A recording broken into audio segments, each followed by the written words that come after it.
Module 1. Why it is critical to achieve effective road safety outcomes. Module 2. Understand safe systems. Module 3. Investing to improve performance. Module 4. Strategies, action plans, and targets. Module 5. Selecting and prioritizing interventions. Module 6. Embedding road safety management and safe system capacity within agencies. Module 7, Financing. Module 8, Monitoring and Evaluation. Mr. Eric Howard is an internationally recognized expert on strengthening of road safety management capacity within government and the development of practical, effective road safety policies and strategies involving stakeholders. He is also the principal of Whiting Moyne, a strategic road safety advisory consultancy. Mr. Howard will be presenting the modules for road safety management. Why it is critical to achieve effective road safety outcomes. In this module, the speaker will introduce road safety management, why it is essential, what it entails, and the need for a clear underpinning vision to guide management intent and action. Mr. Howard will start Module 1.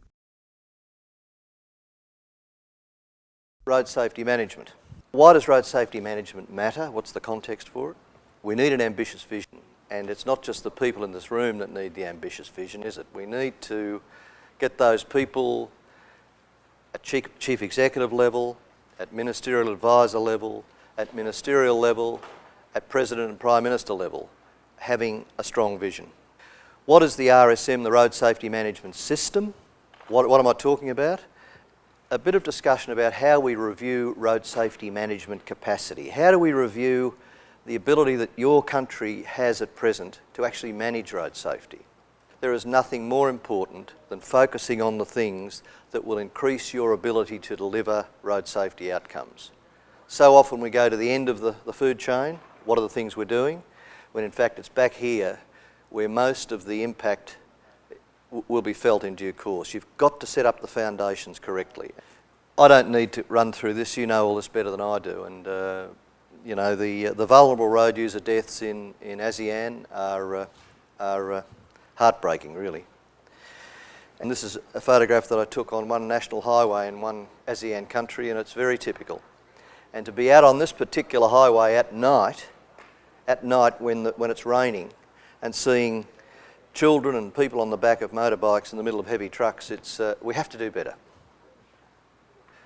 Business as usual isn't going to cut the mustard. It's not going to take us to where we need to go. We've got motorisation rates going up. We're seeing increases in travel speeds as roads are improved. That's an increased risk factor. Respect for the rule of law is very variable in many countries.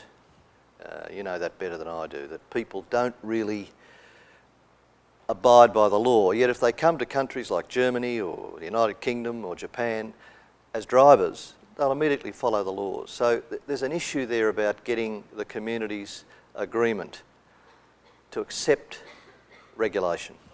Recognise why road use is unsafe. Being able to go out in the car, and you'll get better and better at this, get out in the car and see the road network working and say to yourself, gee, that's very unsafe, that's unsafe. You start to see what really makes a road network unsafe. And that takes experience, reflection, and some practical application of your knowledge. There's lots of agencies and levels of government involved. In the big countries in ASEAN, you've got local governments, provincial governments, national governments. That's complexity. I've just talked about leadership, how essential it is. And we need to change. We need to change our approach, change our thinking. You don't have to follow the errors that many of the developed countries implemented, many of the things they did wrong. You don't need to do that. You can learn from their mistakes. And I love this quote from Albert Einstein. We can't solve our problems with the same thinking we used when we created them. And it's very true. And you as a newer generation of road safety people have that opportunity. Develop your own ideas based on many of the references that have been put in front of you today, and hopefully some of the things that I talk about, and go out and change things. This is a change management agenda. Road safety it's a manageable product. There are lots of levers we can pull on with road safety, aren't there? Lots of things we can do. And the challenge is not what do we do, it's how do we find a way to do it. And road safety it's like any goods or service, it's produced. You've got to work on that and get the production process going. And that production process is the management system. The interaction of organisations and individuals and research institutions and governments and community working together to give you change. And we have to recognise that the use of the road network, it's grown like topsy. Tracks have become hard-top roads. Motorbikes have become available, got faster and faster. And so this thing has grown up almost out of control. And we have to rein it back in, and it's going to take a lot of time and effort, but you are doing that in what you're doing now. And I want to help you with this road safety management understanding to focus on that aspect of road safety. The 5 pillars, the decade of action from the UN, all of you are aware of this, I'm sure. And there are the 5 pillars. Pillar 1, of course, is road safety management. I won't dwell on that, but if any of you aren't aware of this global plan or aren't aware of what it says, get on the web and get hold of it and have a look at it. This is a phenomenal effort by the world community to bring this stuff together. And it's a sign of intention. Again, in the context of road safety management, we need to focus systematically on improving results. One agency can't do it on their own. We've got to work together. And there's a lot of complexity in that process. You've got to know the barriers to be overcome. You know, you just can't say to someone on the street, what are the road safety problems here? They won't know them. They won't understand them. They'll see things, but they won't know the things that aren't quite visible. They won't know about the land use development controls. They won't know about the higher speeds at certain times. They won't know about the number of trucks without lights operating at night and all of that stuff. So you've got to have a certain capacity to know what the problem is, step 1. And lots of practical approaches are needed to do the things I've talked about before. Road safety management, capacity reviews and safe system projects, the guidelines that are in that very thick document we handed out this morning. It's a little daunting, but in that document you will see checklists. Checklists that refer to how you go about, that will help you, how you go about assessing your management capacity in your country. It's the OECD Towards Zero report published in 2008. And it focuses on road safety management, it focuses on safe system, and it tries to deal with a lot of the practical management and political issues that we face in road safety. So I'd strongly recommend these documents. I've talked a bit about what road safety management is, tried to give you my understanding of how we describe it. Let's move now to the need for an ambitious vision. I'm going to talk about the need for this ambitious vision. I think that the point is a vision is useful for what it says, but it's really useful in terms of getting shared commitment to do something. That's its strength. When we talk about it, we're just saying, for example, in a strategy, do you just say we're going to reduce our fatalities and serious injuries by 10% over the next 30 years? Or are you prepared to say, one day, we're going to eliminate death and serious injuries? Long way away, not tomorrow, but one day we are going to eliminate death and serious injuries in the Philippines, in Indonesia, Malaysia, Cambodia, each country. We're going to eliminate it. Now, many people are doing that in developed countries, and I'll talk about that, the safe system and all of those things, but it's no less applicable to all of you than to them. It won't happen tomorrow. First step in this part of the world is to get the number of deaths stabilised so that they're not increasing. But if you have a vision to reducing it to zero in 40, 50 or 60 years, it influences what you're going to do along the way very strongly.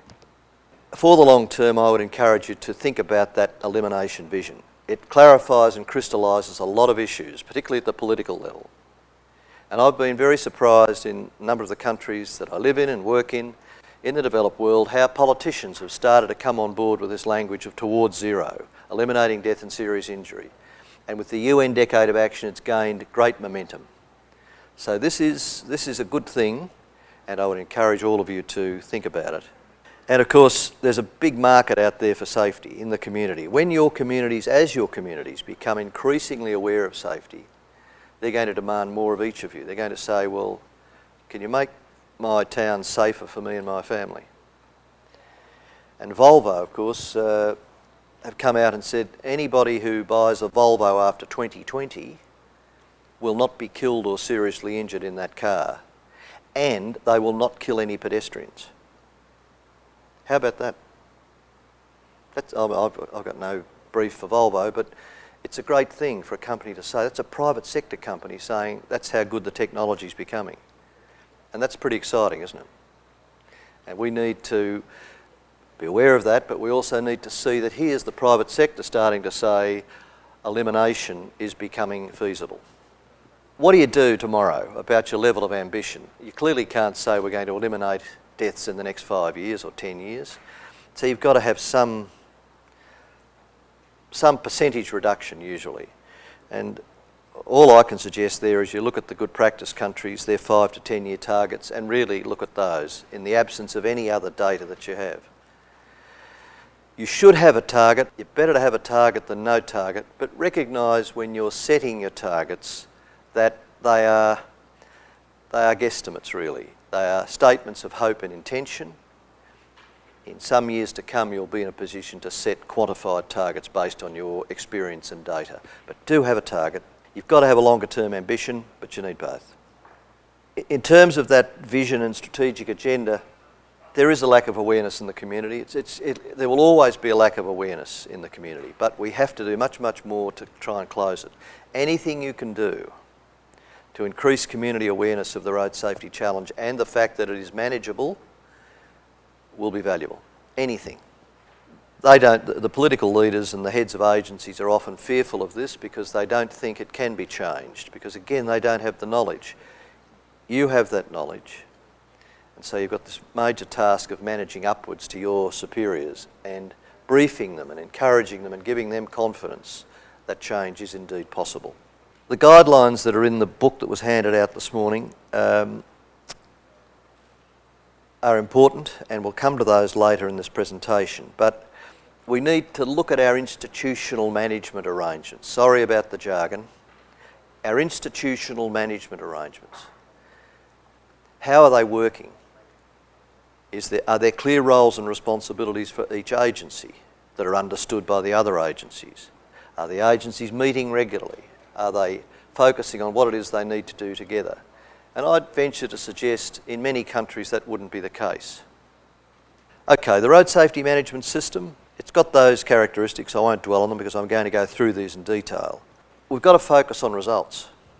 We can talk about this intervention and that intervention, this bit of research and so on, and this piece of legislation, but we've got to focus on the results. What are the results we're getting? What are the levels of fatalities and serious injuries in our countries? We've got to measure that, of course, and that's a great challenge, but you've got to be focused on outcomes. But if you're going to improve performance, we need to understand the full road safety management system. And it's got 3 key elements. The underpinning foundation of institutional management functions, the interventions, the things that you do, and results, which is what we want to achieve. And here's this triangle. I think you've seen this. Blair, I think, put something up like this a couple of days ago. But let me take you through it, because it's an attempt to represent what it is we're trying to achieve with road safety management. Here's the results. Our vision and our targets want to take us to results, some reduction in deaths and so on. That's what we're aiming to do. To get there, we need to do things. What we implement. That's all of this level. The planning, the design, the operation and the use of the road network. The entry and exit of vehicles and drivers, so that's licensing and vehicle registration and so on. And post-crash care, the health system looking after crash victims. Now, we're very good at focusing on this. We intuitively understand that. We focus on this, but this is the bit we haven't really, I believe, internationally fully recognised. The management functions that determine your ability to do this, to achieve that. This is it down here. Institutional management functions. And the prime thing, I've just mentioned this a moment ago, is a results focus. Are we all trying to achieve the same outcome? Are all the agencies in Laos, in Vietnam, in Cambodia, Indonesia, Philippines, Malaysia, Thailand and other countries, are they all focused on the same agreed results? I suppose some of you would be, some of you are probably not. But you have to have that results focus for all of these things, because the results focus determines what legislation you need, what coordination you've got to have, what promotion you need, what research and development you need. It is the driver of all of these things. They're the 7 in that bottom box, the results focus and the other 6. They're the key elements of institutional management. Results focus implies there's an agency that's leading the whole thing. Have you got a lead agency? Is there an agency in your country that's leading the road safety charge? Have you got good coordination, good cooperation, good structural arrangements for meeting regularly? And then, of course, is the legislation and supporting systems. I mean, think how important good data systems are. How can you run a demerit points system if you don't have good licensing data, good licensing system linked to the police offence system? So you can say, that person's got 3 offences, so that's 6 demerit points. Let's put that on the licensing system. That's a big systems task to get those 2 computerised systems up and running and then talking to each other. And I'll come back to there's a whole lot of enablers like that fall into the institutional management space that I'll talk to you about shortly. And then you've got funding and resource allocation. Well, I don't need to talk to you about that. Funding is never adequate. We are the only people who are going to tell our politicians what road safety is costing our countries. They won't hear it from others. But to do that, we have to know what it is costing our countries. What is the cost of road safety crashes in Cambodia and so on? And it's a big number. 2 to 3% of GDP is the estimate by WHO and others. We have to make that point to our political masters. Promotion and advocacy.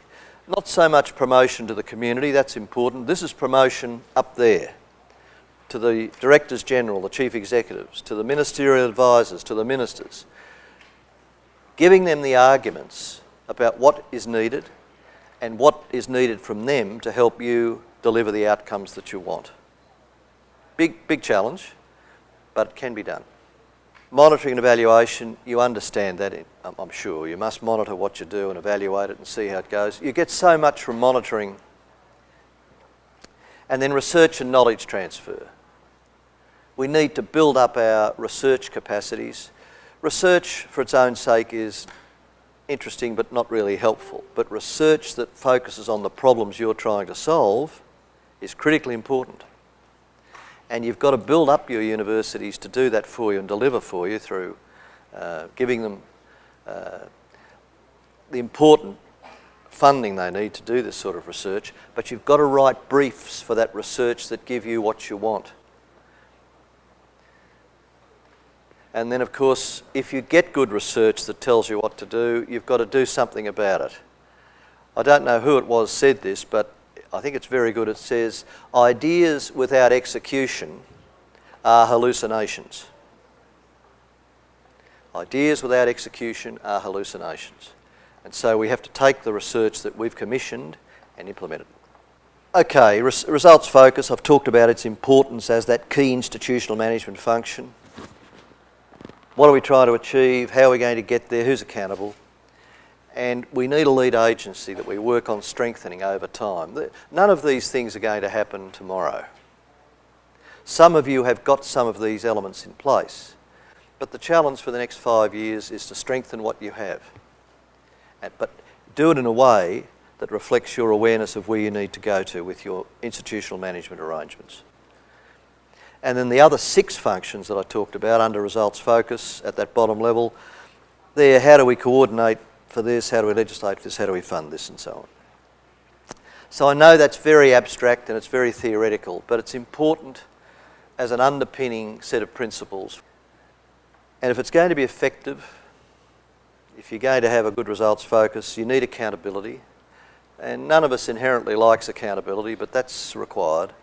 Organisations have got to accept accountability, individuals have to accept accountability, and that needs to develop within governments over time, and it will happen. You need to talk to the whole of government. We had a lot of trouble getting a number of major reforms through, testing for drug driving, for example.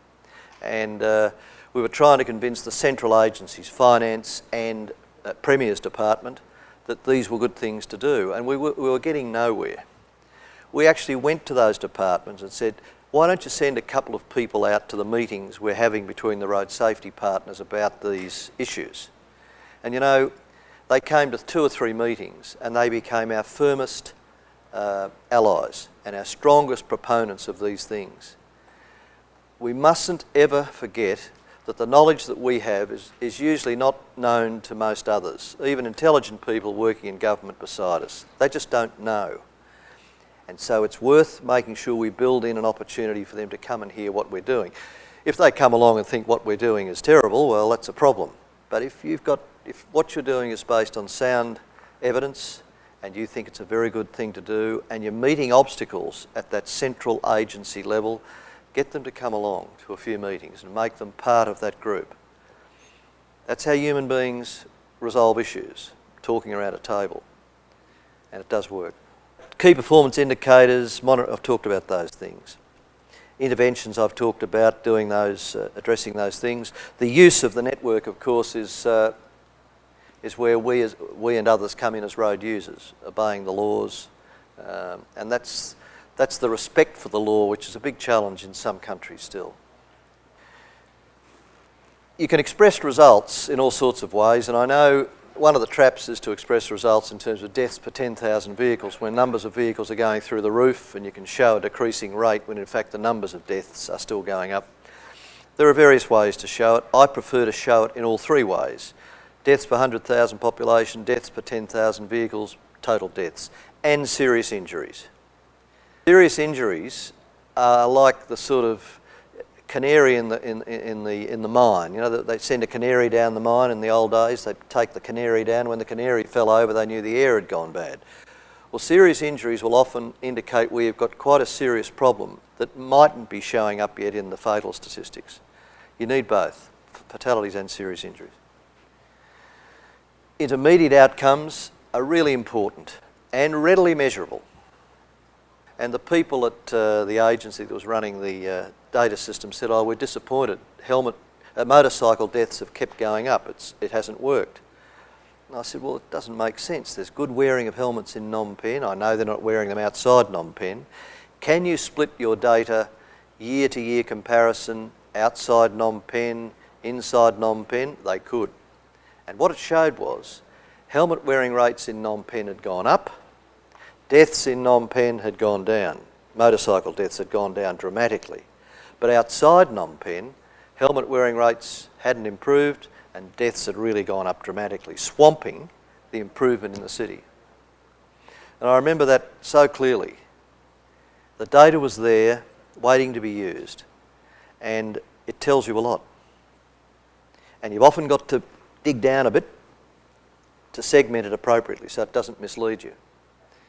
But, you know, it tells you what's going on.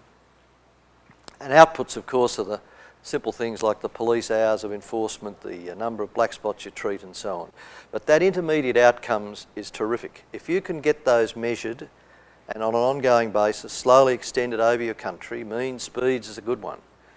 Mean speeds go up a little, deaths will go up. Mean speeds come down a little, deaths will go down. As sure as night follows day. And it's a very powerful predictor of fatalities.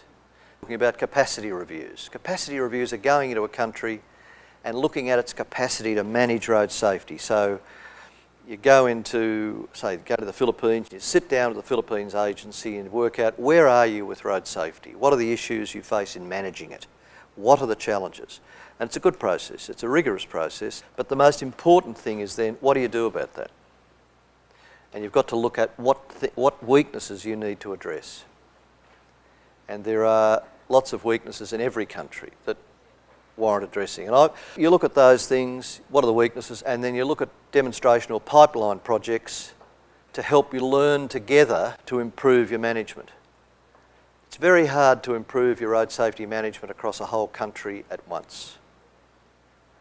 Why not choose a corridor or a city or an area of the country and work on that as a demonstration corridor and work together with some slightly improved management means and ways for that project. And the successful project management becomes the model for the whole country in due course. It's an approach that has been tried in a number of places, and it offers very powerful means of getting change. It's not saying we change everything tomorrow, it's saying let's go in and try in this particular location to do better and to change. So you conduct the review, I've talked about that. Get your pipeline projects going. There's checklists that you go through, and I won't bother you with those, about 12 of them in that document. So you go through those, and it's a conversation. It's a conversation in country between you with whoever's doing it for you. That's what it is, using checklists to help the conversation. And typically, you know, you get documentation, you know, the usual pages of stuff, but it talks about what the issues are, what the findings were. I think this is a very interesting little graphic. It's again in that document that's been handed out today. It's a way of looking at, it's called investment phases, but it's really at what point you start to ramp up your road safety effort. What it's saying is here in the establishment phase, you're getting your act together. You're sorting out what it is you want to do. You can't go and do all you'd like to do because you haven't got the management arrangements in place that will let you do that. It's a period of a bit of frustration because people here want to be moving up the tree, doing something about road safety, but there are barriers to doing that. That's okay. Recognise that is the case, and you've got to use this time to prepare for this growth phase. That's when you really will make gains in road safety, when you've got your management arrangements organised, you know what it is you need to do, you've got support politically to get some funding and to do that, and you've got your management arrangements working. Assessing that capacity is critical to governing the production of improved road safety. So you've got to work out where you are, what you need to do, and you've got to look at what a country's got at the moment. What is its capacity at the moment to manage road safety? Because that will determine what you can do and can't do in the short term.